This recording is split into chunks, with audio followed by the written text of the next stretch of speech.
Hello viewers, আসসালামু আলাইকুম। চলে আসলাম ছোট্ট একটা ভিডিও নিয়ে। বেশ কিছুদিন আগে আমি আমার ফেসবুক পেজ এবং ইউটিউব চ্যানেলে একটি ভিডিও আপলোড করেছিলাম লেবু পানির উপকারিতা নিয়ে। তো ভিডিওটি অনেক দর্শক দেখেছেন এবং অনেক পছন্দ করেছেন। লেবু পানির উপকারিতা নিয়ে আমি ভিডিওটিতে ডিটেইল বলেছি, আজকে আর সেটি রিপিট করছি না। আপনারা চাইলে এই ভিডিওটি দেখার আগে বা পরে লেবু পানির উপকারিতার ভিডিওটি দেখে নিতে পারেন।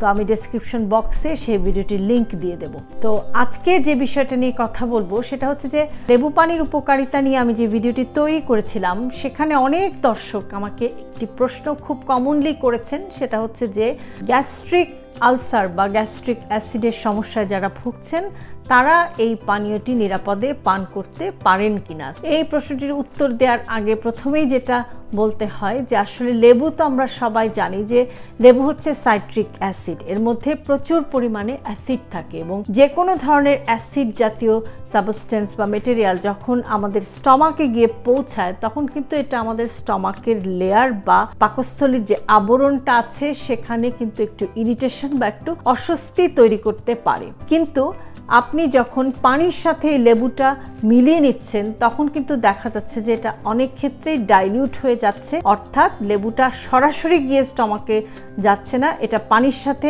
একটা মিশ্রণ হয়ে যখন আপনি পান করছেন তখন এটা আপনার স্টমাকের মধ্যে বা পাকস্থলীতে যে লেয়ারটা আছে সেটাতে কিন্তু তেমন কোনো অস্বস্তি আর তৈরি করছে না। কিন্তু যারা গ্যাস্ট্রিক আলসার, ডিওডেনাল আলসার বা অতিরিক্ত অ্যাসিডিটি এই জাতীয় সমস্যায় ভুগছেন তারা যখন এই পানীয়টি পান করবেন তখন কিন্তু একটু সাবধানতা অবলম্বন করতে হবে। এবং এই সাবধানতাটা কি, সেটা হচ্ছে যে আপনি যখন এই পানীয়টি তৈরি করবেন তখন আপনি লেবুর পরিমাণটাকে একটু কম রাখবেন এবং পানির পরিমাণটাকে বেশি রাখবেন। এবং এভাবে আপনি ড্রিঙ্কটি তৈরি করার পর আস্তে আস্তে আপনি এটাকে পানে অভ্যস্ত হন।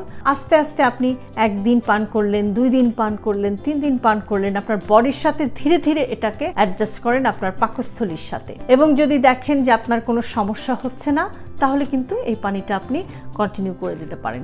কিন্তু আপনি এভাবে পানীয়টা তৈরি করার পরেও এবং এটা পান করার পরেও যদি দেখেন যে পানিটা খাওয়ার সাথে সাথেই, লেবু পানিটা খাওয়ার সাথে সাথেই আপনার অ্যাসিডিটি হচ্ছে, পেট ব্যথা হচ্ছে, অস্বস্তি হচ্ছে এবং পেট ফাঁপা এক ধরনের একটা রিয়াকশন হচ্ছে, তখন কিন্তু আপনি এই পানিটি অ্যাভয়েড করবেন।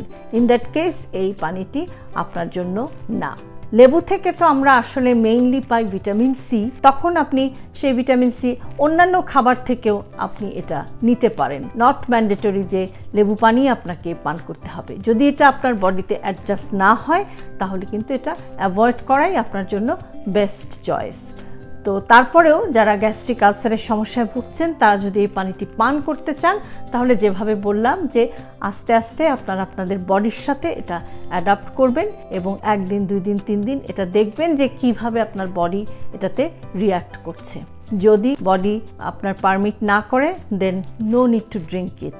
আর যদি দেখেন যে না আপনার বডির সাথে এটা অ্যাডজাস্ট হয়ে গেছে দেন ফাইন, ইউ ক্যান কন্টিনিউ, কোনো অসুবিধা নেই।